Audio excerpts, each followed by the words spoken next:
Buongiorno a tutti e bentrovati con un nuovo appuntamento della rubrica dedicata alle interviste.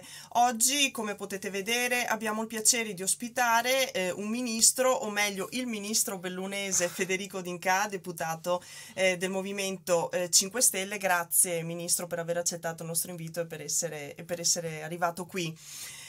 Io partirei subito dal fatto che ci troviamo di fronte al primo ministro bellunese della storia, o meglio il primo ministro nato e residente in provincia di Belluno, perché ce ne sono stati altri che avevano origine bellunese, ma nato e residente in provincia Non ce n'erano. è il primo caso.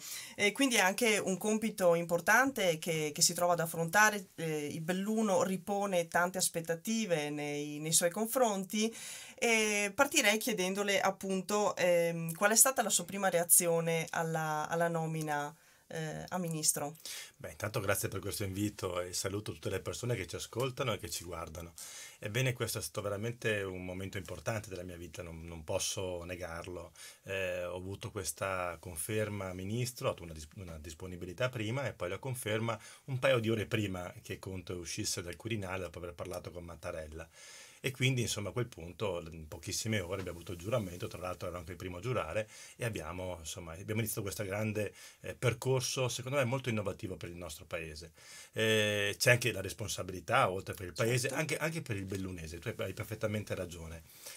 In molte persone mi fermano, mi salutano e mi danno veramente un grandissimo sostegno, un in bocca al lupo, perché tengono tantissimo a questa possibilità di avere un ministro bellunese che possa portare ancora di più la voce del territorio in quel di Roma. Abbiamo la fortuna di avere 6 parlamentari eletti in questa tornata elettorale e più 2 esterni, quindi siamo veramente un bel gruppo di bellunesi, però chiaramente il ministro forse ha un valore ancora di più, quindi questo grande orgoglio bellunese me lo sento e lo voglio portare all'interno delle istituzioni per tante piccole o grandi battaglie a favore della montagna in generale e delle aree interne.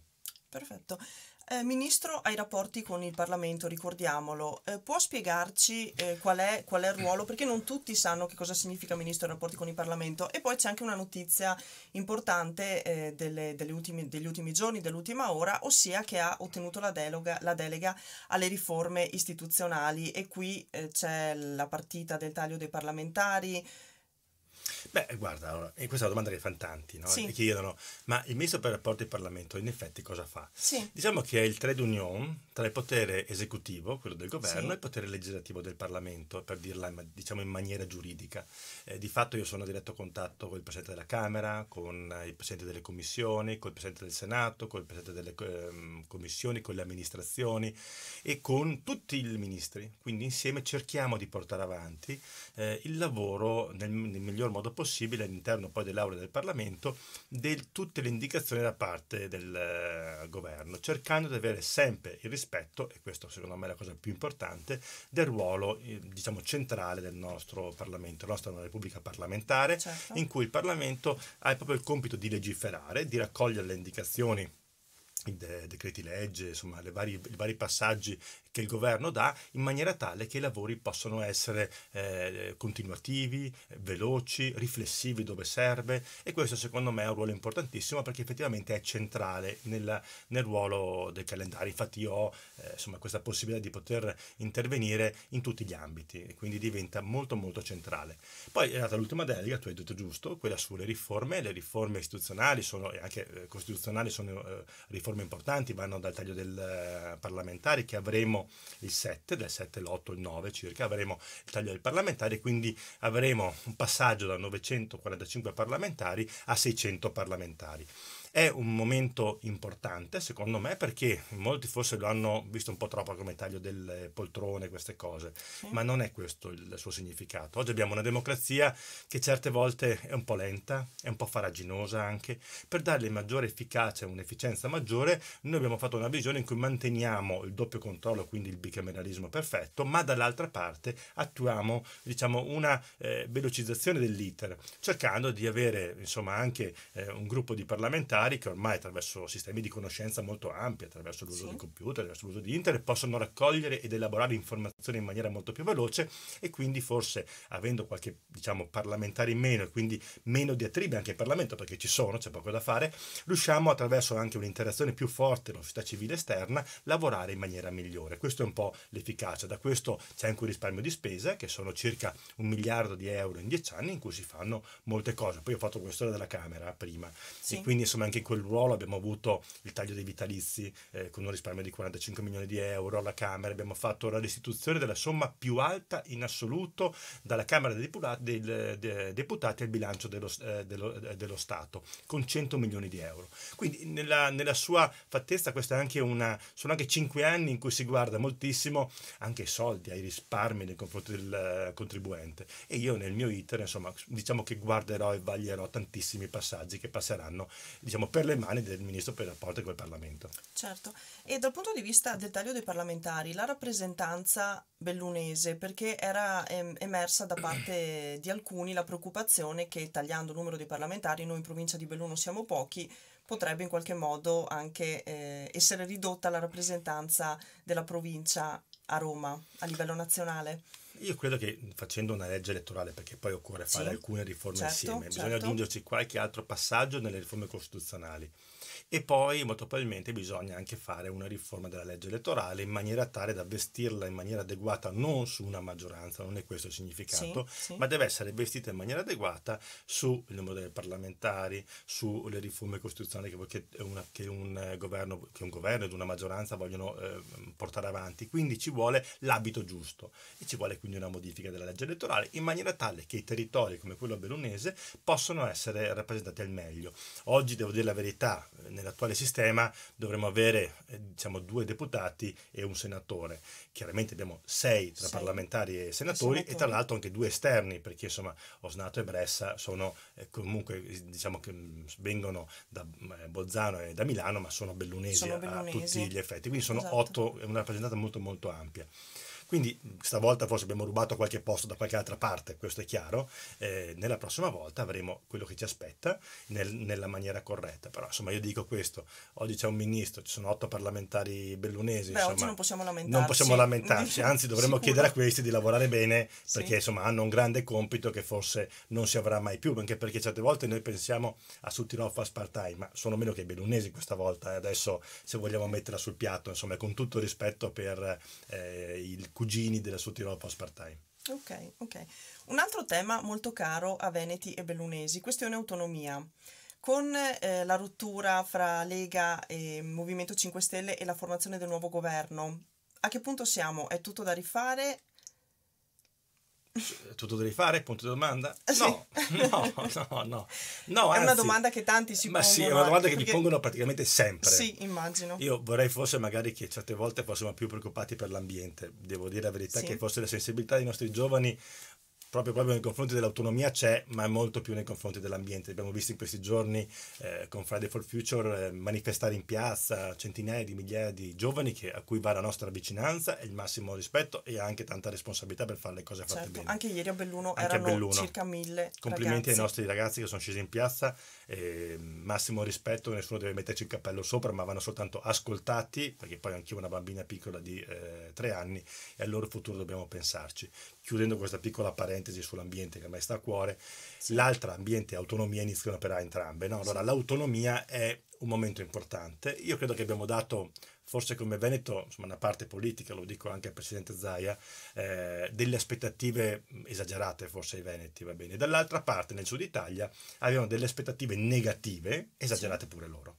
Quindi io in questo momento qua, la prima cosa che ho fatto nel primo Consiglio dei Ministri, mi sono preso da parte il mio collega Francesco Boccia, che ha gli affari regionali, e il collega Provenzano, che è al sud, e gli ho detto: ragazzi, mi raccomando, che non sia come l'altra volta in cui c'è nord, sud, queste cose qua. L'autonomia va presa per quella che è, ci si parla con Zaia, si parla con Fontana, si parla con Bonaccini, si mette attorno a un tavolo, si mettono conti alla mano, si scrivono le cose fatte bene e si cerca il compromesso più elevato possibile. Anche perché io ricordo sempre, il Parlamento è fatto di 945 parlamentari, va bene, che votano per il testo che verrà fatto tra governo e singole regioni. E questo testo, i 74 parlamentari veneti, rappresentano nemmeno un decimo di tutti i parlamentari nazionali. Quindi l'attenzione deve essere in maniera tale che noi abbiamo il compito di chiedere, di cercare un compromesso al rialzo il più possibile, di essere un laboratorio sull'autonomia innovativo per il Paese, sotto forma di fabbisogni, di costi standard, di un'attenzione alla pubblica amministrazione perché tutto funzioni al meglio e anche perché vi sia un regionalismo che oggi è mancato, quindi una vicinanza tra il legislatore e il territorio vicina, in maniera tale che poi le richieste del territorio vengono trasformate in legge in maniera molto veloce ed efficace. Però dopodiché attenzione a non distruggere il paese, attenzione a fare i passi giusti, attenzione perché l'Alto Adige ha avuto l'ultima materia dopo 40 anni, cioè anche loro hanno fatto dei passi continuativi. Ecco, il modello mio, noi siamo anche bellunesi, quindi viviamo le autonomie, siamo stretti in mezzo, no? Forse è un tema, diciamo, più bellunese, forse un cittadino che abita nella bassa padovana lo sentiva di meno, no? Questo tema. Certo, Noi bellunesi molto di più, i nostri comuni che volevano passare o in Friuli o in Trentino Alto Adige, dalle altre parti non ci sono, va bene, nella parte centrale del Veneto, perché erano molto più lontani. Ecco, l'autonomia è un tema tecnico, un tema costituzionale, prendiamolo per quello che è, non si può sempre prendere tutto quanto di pancia. Quindi la mia relazione nei confronti di Zaia, questa prima settimana qua, Boccia è andato subito a parlare con Zaia, si sono messi a un tavolo, io adesso i 5 Stelle non vuole, il PD non vuole, la Lega fa questo, signori stop, ci si analizza, ci si trova soluzioni in pochi mesi e poi vediamo come funziona, la rivediamo tra 3 anni, se funziona bene, se funziona male, aggiungiamo altre materie se servono, questo si fa bene nel nostro paese. Tra l'altro ora ha parlato dei territori bellunesi che hanno voluto passare alle regioni a statuto speciale, il caso di Sappada. Soprattutto perché questo avvenisse. Io ho cercato di fare invece passare Sappada dall'altra parte, perché era rompere un tabù.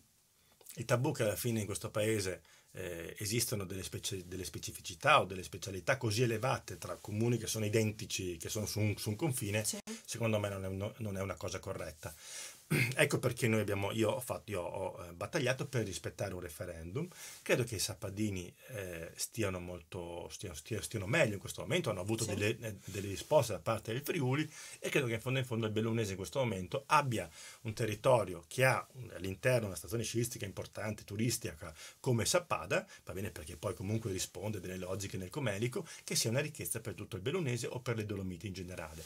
Sempre di più, io lo ripeto a tutti, le Dolomiti vanno viste come un unico sito UNESCO, cioè un turista cinese che viene nelle Dolomite e va in Val Badia e poi viene, diciamo, a Cortina d'Ampezzo, a parte che probabilmente vede delle bellissime montagne da una parte, delle bellissime montagne dall'altra, ma probabilmente si dice: ma come mai da una parte hai certi servizi e dall'altra non li hai? Allora dobbiamo in qualche maniera rimodellare anche l'offerta turistica in maniera tale che il territorio sia adeguato, sia rappresentato. E io mi domando sempre anche che vi siano degli investimenti, ma anche da parte del privato. Cioè io mi immagino che le grandi famiglie che comunque hanno alberghi nel Sud Tirolo italiano, insomma, in qualche maniera possono investire nel bellunese, perché ha delle possibilità enormi. Cioè non c'è nessun'altra area d'Italia che nei prossimi 7-8 anni avrà il Mondiale di sci nel 2021, su cui abbiamo fatto un ulteriore investimento di 250 milioni di euro negli ultimi mesi. E poi di che ha anche le Olimpiadi del 2026. Guarda che sono degli appuntamenti che non si rivedranno più nel nostro paese in questa vicinanza, a meno che noi non ci diciamo che la grande fortuna di avere i Mondiali 2021 e le Olimpiadi 2026 fanno sì che Cortina avrà una sua ciclicità, no? Certo. Di volta in volta, ogni 10 anni, siccome non è che tutto il mondo possa avere grandi manifestazioni sportive, Cortina avrà delle sue iniziative e quindi noi avere quella perla, possiamo veramente espandere bene il Cadore, far sì che anche la Gordina abbia la sua specificità, la sua altissima qualità e poi chiaramente una parte più morbida, con un turismo più morbido nella parte bassa, nella Val Belluna, che secondo me attraverso la trasformazione della mobilità, la bicicletta elettrica, tanto per dirti, veramente, cioè il bellunese vicinissimo al Trevigiano, e quando uno va a Pian delle Femmine, sai dove è Pian delle Femmine? Sul Bisentin, in cima, e te guarda e ti guarda, lì ci sono 3 milioni di persone, le cui prime montagne sono quelle, sono tutta la parte delle Prealpi, la vallata bellunese. E quindi secondo me vi è una capacità di mobilità e di bellezza incredibile, anche perché siamo tra due patrimoni UNESCO, la Val Belluna e Dolomiti, e poi la parte sotto del Conegliano Valdolbiadene. Ecco, io penso che abbiamo delle potenzialità enormi, per cui vivere nel bellunese è bellissimo e magari qualcuno gli viene voglia anche di fare qualche figlio in più perché abbiamo qualche problema demografico. Infatti, che è un tema che voglio affrontare. Adesso chiedo un'altra cosa. Lei è cittadino di Trichiana, Di Borgo adesso però Valbelluna. Borgo Valbelluna, Sì. appunto. L'ultima fusione nata in provincia di Belluno. Sì. Lei è sempre stato un sostenitore della fusione e si è creata però la problematica del taglio dei fondi ai comuni fusi. Ci sono buone prospettive affinché questi fondi possano essere recuperati? Si può già dare qualche segnale? L'altro giorno ci è arrivato un comunicato dall'onorevole Roger De Menec che annunciava l'approvazione di un ordine del giorno per appunto ripristinare i fondi ai comuni fusi. Ci sono delle buone nuove su questo fronte? Sì, sono delle ottime nuove, nel senso che già nel mese di luglio avevo affrontato questa problematica insieme alla viceministra Laura Castelli. Sì. Allora, cosa c'è? Non è che sono tagliati i fondi erano 40 milioni di euro. Abbiamo avuto più comuni fusi di quelli che ci aspettavamo nel 2018 e quindi nel 2019 le risorse erano sempre quelle e quindi le suddivisioni erano minori. Ne mancavano 32 milioni di euro, allora 17 li troviamo fuori attraverso dei residui quest'anno e dovremo in qualche maniera, se non chiudere tutto, abbastanza chiudere l'anno. Dopodiché in legge di bilancio l'idea è appunto quella di inserire dei fondi in maniera tale che vengano coperti tutti i comuni diciamo del passato, quindi avremo una copertura. Io sto battagliando in questo momento perché riusciamo a chiudere questa partita che secondo me è importante e quindi credo, insomma, io ci credo alle fusioni. Sì. Cioè, alla fin dei conti in questo momento noi abbiamo dei comuni che sono piccoli e che, oltre ad essere piccoli, hanno perso un po' di vivacità anche amministrativa, perché i sindaci sono tutti bravissimi, ci mettono la faccia, la testa, però è chiaro che è difficile trovare fuori un sindaco. Magari chi fa il sindaco lo fa per spirito della sua comunità, ma non perché proprio volesse fare il sindaco del tutto, insomma. Quindi magari avendo comunità un po' più grandi, più persone che magari si guardano insieme, che si mettono insieme, qualche fondo in più che ti arriva per sistemare alcune cose, secondo me in tante realtà possiamo avere maggiore qualità. Io ho un sogno nel cassetto, cioè Bellunese a 63-64 comuni, passarlo a 30-35, probabilmente sai, è più compatto e riesci a decidere in maniera molto più semplice, hai meno spezzettamenti perché ripeto la tecnologia oggi ti fa decidere in maniera diversa e non perdi il contatto con le persone e in più sfortunatamente la popolazione cala ed invecchia e la complessità della macchina è molto più alta, i soldi sono pochini, occorre investirli bene, allora magari avendo una visione diciamo più comunitaria con qualche campanile di meno, qualche campanile un po' più alto che vede un po' più lontano, riusciamo a lavorare meglio. E da cittadino di Borgo Valbelluna, che spirito si respira post fusione nel territorio della sinistra Piave? Perché c'erano ovviamente anche i contrari a questo percorso, però mi sembra che ora le proteste stiano in qualche modo scemando nel post fusione. Io sono Martina, sono un sono ottimista. Di parte. Sono ottimista. Sono ottimista di natura e poi sono di parte, per cui io alla fin dei conti sono soltanto che contento del grande passaggio che abbiamo fatto. Sì. È chiaro che qualcuno, giustamente, ognuno ha la libertà anche di poter, siamo un paese democratico in cui uno vede le cose in maniera che vuole. E per fortuna si possono esporre pareri discordanti. Per fortuna, perché altrimenti io non andavo in Parlamento perché avevo un parere discordante rispetto ad altri, no? La prima legislatura. E allora dico semplicemente, hanno ragione, bisogna dimostrare, quindi lo dico al sindaco, agli assessori, alle minoranze, all'opposizione, all'amministrazione tutta, devono dare una dimostrazione di grande capacità, con l'aiuto di tutti quelli che ci credono, e fare dei grandi passi in avanti. Io secondo me io già vedo alcuni passi in avanti. È chiaro che insomma invece l'idea che il primo dì che te vai in montagna non si fa formai, no? Perché le mucche insomma hanno preso un certo stress e quindi non fanno il latte, eccetera. E allora funziona così, il primo dì che si va in montagna non si fa formai, ma dal secondo, dal terzo al quarto, poi ognuno dice, beh, sono stato in montagna in Malga, il formaggio ha un sapore diverso, e quindi il nostro passaggio attraverso la fusione tra 5, 6, 8, un anno, avrà un sapore sicuramente diverso. Ok, perfetto. E sempre restando in territorio bellunese, stiamo lentamente risalendo la china dopo il disastro provocato dalla tempesta Vaia. Di certo non è stata un aiuto per un territorio che già soffre dello spopolamento. Accennava prima ai giovani che se ne vanno, alle famiglie che fanno pochi figli. C'è un detto che dice, e io me lo sono ripetuto sempre, che nella crisi c'è sempre un'opportunità. Allora, la crisi c'è stata, non è normale avere 20 a 200 km all'ora, diciamoci la verità. Non è normale avere 700 millilitri di acqua, che vuol dire 70 skei, come dicono in dialetto, di acqua che ti cadono Esatto. in 4 giorni, in meno di 4 giorni. Tra l'altro venivamo da un incendio prima Sì, devastante e notevole. poi sembrava veramente una cosa pazzesca. Allora, a questo punto ci domandiamo, questi eventi climatici accadranno ad intervalli sempre più stretti e colpiranno delle zone particolarmente sensibili. Non è detto che la nostra sia una tra quelle zone sensibili. Allora abbiamo fatto un investimento molto importante, voluto in particolare dal Movimento 5 Stelle, di investire una parte delle risorse che erano ferme per i ministeri sul rischio idrogeologico.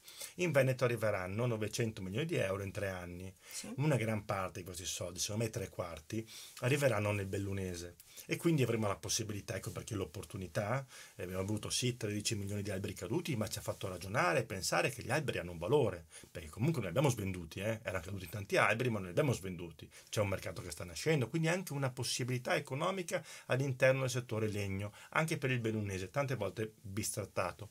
Dall'altra parte, con tutti quei soldi a disposizione, dobbiamo mettere a posto tutti gli argini, pulire i nostri fiumi, sistemare le sponde, gli eventi franosi che ci sono stati, avere una visione di lungo periodo su alcuni punti strategici. Ebbene, possiamo farlo. Ogni soldino va speso nella maniera corretta, tutti fino al singolo euro, e per questo motivo già l'avevo fatto prima, di parlare col commissario, di parlare con le persone che stavano lavorando, però in questo momento ancora di più voglio andare a parlare con tutte le persone, fare veramente una verifica attenta di come vengono spese, di quali progetti sono in essere e darne conto ai cittadini, perché sento che un pochettino forse i cittadini non sanno esattamente quello che sta succedendo.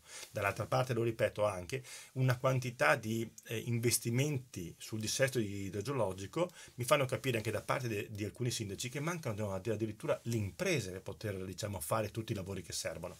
E anche questo qua è un settore comunque edile, settore Certo. del scavi, movimento terra, non è una cosa facile. Quindi è un territorio nostro dove abbiamo investimenti per il dopovaia, investimenti per l'elettrificazione della ferrovia, investimenti per le strade, investimenti per il mondiale di Cortina, nuovi investimenti che arriveranno per Olimpiadi 2026. Guardate che è un territorio che ha delle opportunità incredibili in questo momento e per cui bisogna effettivamente crederci e stare molto molto uniti. Ok. A proposito dello stare molto uniti, lei ha insistito più volte anche sulla necessità di ristabilire un clima, diciamo, più sereno fra le persone. Penso all'analisi del Censis che era stata diffusa l'anno scorso, che parlava di italiani sempre più incattiviti. C'è bisogno di un clima più sereno, è inutile dirlo. Io ero stufo, posso dirtelo sinceramente, io non ne potevo più. Cioè, veramente sembrava di entrare in Consiglio dei Ministri ci fosse le musiche di Ennio Morricone, no? Sai quelle musiche quando ti trovano nel Far West che si affrontano due pistoleri, no? Basta, non se ne poteva più. Io credo che sia giunta l'ora anche di guardarsi negli occhi, di parlarsi in maniera, adesso c'è un Consiglio dei Ministri che veramente c'è una facciamo questo, facciamo quello, cerchiamo di fare meglio, grande rispetto uno per l'altro, poi nel mio carattere anche. Quindi io ritengo che in questo momento dobbiamo dare dimostrazione che i toni forti che c'erano prima, che creavano contrapposizione e odio reciproco, vanno un po' di diminuzione. Ma lo dico a tutti, ma se fosse Salvini al posto tuo, lo direi anche a lui. Cioè, adesso basta, adesso bisogna ridurre i toni, bisogna riuscire a far capire agli italiani le cose buone e le cose negative, ma non può essere tutto quanto che uno prende in mano un cellulare, guarda un cellulare e scarica odio su odio nei confronti di tutto il mondo possibile facendo sorrisini. Non funziona così. Io a mia figlia non voglio insegnare questo, io a mia figlia voglio insegnare che c'è rispetto nella politica, si guarda negli occhi, si prende un tavolo, si sta sul fino alle 4 di notte se serve e si decide le cose da fare. Poi se ci sono i soldi si fanno. Promesse mega galattiche, non è che viviamo sul paese del Bengodi, il nostro paese è la 7ª potenza economica, ma ha un invecchiamento della popolazione, ha delle strutturazioni molto lenta negli investimenti. Sono queste poi le cose da migliorare e si fanno con fatica. Ma diciamocelo, la politica, il compromesso, trovare soluzioni si fanno fatica, e come quando uno fa la propria casa, va bene, non è che improvvisamente la casa viene su così e ha fatto la casa. No, deve fare la progettazione, deve stare là a guardare le fonde, poi vengono sulle fonde, poi deve trovarsi fuori l'azienda che fa il lavoro, le piastrelliste, cioè non è mica facile farsi una casa, no? Ci vuole del tempo. Certo. E anche per diciamo, restaurare addirittura l'Italia, che ha bisogno un po' di un restauro, va bene, ci vuole il suo tempo e noi vogliamo governare per 3 anni e mezzo, è un governo giovane che è intorno ai 43-45 anni di media, Sì. siamo gente giovane, io ho 43 anni, veramente voglio impegnarmi al massimo in questi 3 anni e mezzo, vogliamo trovare delle soluzioni per il paese e poi quando avremo finito torneremo a fare cose nostre, io torno al mio lavoro e ognuno farà il suo. Ma però avere, diciamo, dato un cambiamento al nostro paese sarà il valore aggiunto che secondo me sarà il dono più grande che daremo. Okay. E anche a livello bellunese mi sembra che il fronte dei parlamentari sia abbastanza compatto, nel senso che state lavorando insieme. Beh, io ho fatto maggioranza Sì, quasi con tutti con ormai, tanti. no? Perché Sì. prima con la Lega, con Padola e con Sì, Saviane, sì, adesso sono con Roger. sì, Roger, insomma, c'era un'affinità che veniva da prima, mi sono trovato bene anche con quelli della Lega, io lavoro bene con tutti quelli che vogliono lavorare bene, sì, io ci sì, lavoro bene. sì, Se sì. poi insomma la metti semplicemente sulla chiacchiera, allora va bene, Beh, ovvio, fai quello. come ti pare, io non c'è Mm, problema. Ma mi trovo bene con Dario Bond, con cui parliamo insieme, mi scrive messaggi, guardiamo le problematiche, c'è stima reciproca, con Luca De Carlo c'è stima reciproca, uno dei primi che mi ha mandato un messaggio per farmi un in bocca al lupo per fare il ministro. Cioè io credo che alla fin dei conti possiamo, insomma, il tono deve essere, poi ognuno deve avere le sue visioni, Io sono una visione più ambientalista, c'è chi magari ha una visione di un altro tipo che guarda, però insomma secondo me alla fin dei conti chi ha il governo poi le sentinelle sono anche le opposizioni che ti devono certo, stimolare in certo. maniera corretta, va bene, nel merito sempre, a fare le cose meglio e quando non le fai hanno ragione anche a dirti sui giornali qualcosa che non funziona. Poi ripeto, i social sono una bella cosa, no? Però queste interviste un po' lunghe ci permettono di fare il punto della situazione molto di più che 2 Ovviamente. righe su Facebook Certo, che certo. dicono che Sono devi colpire la pienamente pancia delle d'accordo. persone e dargli una sbacchettata, no? No, non funziona così. Non è che l'amico del popolo lo prendi, lo leggi e ci vuole, diciamo, hai 2 righe e basta, no? No, hai dei testi, hai la profondità, una conoscenza, ci vuole una settimana per farlo, ci vuole una cabina di regia, dei giornalisti in gamba, no? E signori miei, ci vuole profondità nei discorsi, Non è che si fanno in 5 secondi. Ok. E per concludere, le farei una domanda relativa a un passaggio che è presente sul suo sito personale, sulla sua biografia.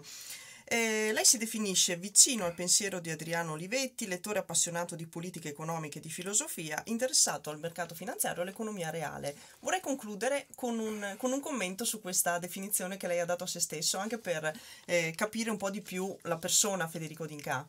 Che penso che poi le caratteristiche siano emerse anche nel corso di questa intervista, Sì, però in ogni caso. penso di sì, perché Sì, poi non è che abbiamo molti filtri, quindi alla fine infatti, racconto sì, sempre. sì, No, io credo che ci sia, la filosofia mi ha aiutato, nel senso che dopodiché nella vita io ho fatto degli studi, ho fatto il petto elettronico, ho fatto economia e commercio, ma non ho mai parlato di filosofia, no? sì, A un certo punto nella vita arrivi, anche dopo aver lavorato in alcune aziende anche multinazionali, ti trovi a dover magari anche riflettere sul senso della vita, la tua esistenza, e quindi mi sono preso tutti i testi di mia moglie delle superiori, mi sono letto tutti i ok. testi Sto delle parlando con una filosofie. laureata in filosofia, Ah, è ecco, per ecco. quello che ho No, voluto no, anche no. prendere E c'è un dopodiché, insomma, interesse un po' di più per la personale. Repubblica di Sì, Platone, sì, insomma, abbiamo sì. visto insomma, il Socrate, e quindi un pochettino, insomma, in più ho fatto queste analisi. Poi sono arrivato da Adriano Olivetti, che era una visione un po' più Certo, vicina, da certo, cui nasce anche un pensiero del Movimento 5 Stelle, perché Casaleggio aveva lavorato sì, all'interno dell'Olivetti, e il Movimento delle Comunità è un movimento interessante che io seguo anche adesso. Tra l'altro ho conosciuto una grande amicizia con il nipote di Adriano Olivetti, Beniamino di Liguori, e col quale ci scambiamo così anche lettere, libri, e negli ultimi anni, insomma, oltre il mio impegno, io cerco anche di leggere moltissimo, quindi appena posso, insomma, mi butto su dei libri, dei testi, anche mhm, di avversari politici, io non avversari barra politici in generale, che di certo, altri, certo. e quindi cercare di imparare, perché poi alla fine è la conoscenza che la fa differenza e ti permette di avere una visione un po' più ampia. Tra l'altro in questi ultimi tempi, insomma, anche la meditazione è un momento in cui riesci a concentrarti meglio. Anzi, io, se qualcuno mi sta guardando, probabilmente qualche esercizio di meditazione aiuta a pulire il cervello e a capire le cose importanti. E così, alla fin dei conti, uno mette insomma insieme alcuni passaggi, no? Alla fine, molto spesso nella giornata c'è la legge di Pareto che dice Sì, che il 20% delle cose che fai danno l'80% dei risultati. Allora io invito le persone sempre a concentrarsi sulle cose che sono veramente importanti e lasciare, oggi sai, tra WhatsApp, Telegram, Facebook, Twitter, Instagram, no? Hai tanti sistemi con cui parlare alle persone, ma alla fine non ti fanno concentrare. Allora tutti dovrebbero sempre essere concentrati sui risultati che veramente vogliono avere, altrimenti ci si perde nel bailame continuo. Ecco perché poi ti dico, poi c'era anche scritto che mi piaceva far l'orto anche, però è un po' che non lo posso, è un po' che non lo faccio più. Io vengo dalla cultura contadina, i nonni facevano con 5 mucche, hanno tirato su 3 figli e quindi io vengo da quel mondo lì. Però in generale, insomma, devo dire che se devo parlare ad un ragazzo oggi, gli dico di studiare tantissimo, di essere anche un bravissimo ingegnere, ma di avere dentro una parte di filosofia, di avere dentro una parte di nuovo umanesimo, probabilmente anche, che vuol dire cercare di parlare agli altri, di confrontarci, di avere un pensiero, adesso io non dico a 1000 anni, ma insomma almeno 50, no? Nella quale tu abbia una visione molto più grande, che vada oltre la tua vita anche terrena, devi lasciare qualcosa in più agli altri, sempre, in tutto quello che fai, che tu fai più, in tutti i lavori che fai, veramente in tutti, e quindi ci vuole una certa armonia, un'armonia con quello che ti circonda. Se fossi San Francesco, non lo sono, chiamerei il creato, chiamerei insomma qualcosa di diverso, per cui ci deve essere una modalità di gestire il mondo dove siamo, tutto non può essere ridotto a un mero consumismo o una valutazione in denaro, ci deve essere anche dei rapporti umani, ci deve essere anche la bellezza dello stare insieme, di fare 2 parole alla radio come facciamo adesso e che altri troveranno scritte o altri troveranno in video perché... e insieme costruire un percorso in futuro, anche perché, e poi ti chiudo, quando ho dato la disponibilità a fare il ministro, perché dai il turno dalla disponibilità e poi ti chiamano 2 ore prima e ti dicono sì o no, perché funziona nelle trattative che ci sono. E arrivo praticamente insomma, dico a mia figlia che ha 3 anni, a Maria Deva, gli dico: ma se faccio il ministro, ma che ministro vorresti? E lei mi ha risposto, ma proprio secca, dei bambini piccoli. Proprio senza alcun dubbio. Così, ma proprio dei bambini piccoli. E io sono rimasto impetrito, perché sai, tuo figlio ti dice così. Quindi alla fin dei conti mi porto ogni giorno, la racconto a tutti, perché l'ho raccontata anche a Anna Maria Furlan della CISL ieri, che eravamo insieme. E ritengo che alla fine la politica sia pensare alle prossime generazioni, quindi uscire dagli egoismi dei singoli da adesso, perché in fondo insomma qualcuno è più in difficoltà e lo aiutiamo, ma molti stanno anche bene, possono essere tranquillamente contenti di quello che hanno, poco tanto che hanno, ma insomma stanno anche abbastanza. Dobbiamo pensare a quelli che vengono dopo. Quindi c'è tutta una parte di elettorato che non vota, che è il mio elettorato, tutti i bambini piccoli. Allora dobbiamo riuscire ad avere una riflessione sul lungo periodo e guardare alle prossime generazioni. Questo è il mio impegno che voglio lasciare al termine di questa intervista. Perfetto, grazie Ministro, grazie. Io le auguro buon lavoro, grazie per aver risposto alle nostre domande, per averci dato la disponibilità e ci rivediamo presto, ci aggiorniamo poi su futuri sviluppi. A disposizione, quando vuoi che facciamo ancora qualche intervista e ti racconto come sta andando, vengo volentieri. È una bellissima mattinata in cui possiamo raccontare cosa fa un ministro bellunese in un Parlamento. Ti dico che fa così questa settimana una media tra le 17 e le 18 ore al giorno, non sono mai mancate, ma insomma fa parte del gioco, bisogna giocare in questa maniera qua con tantissima intensità.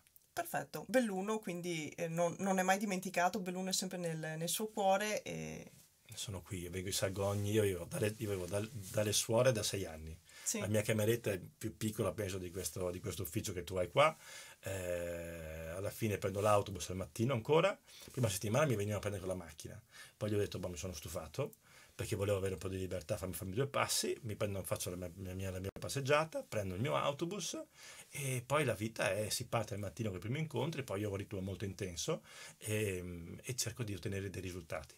Credo che un giorno tutto terminerà, questa mia esperienza all'interno del fare il ministro, però vorrei aver cambiato, lasciato un segno importante e chiederò l'aiuto di tutti per fare questo, di tutte le persone che ci stanno guardando, tutti quelli che ci stanno ascoltando, tutti quelli che ci leggeranno. Okay. A loro veramente chiederò un aiuto.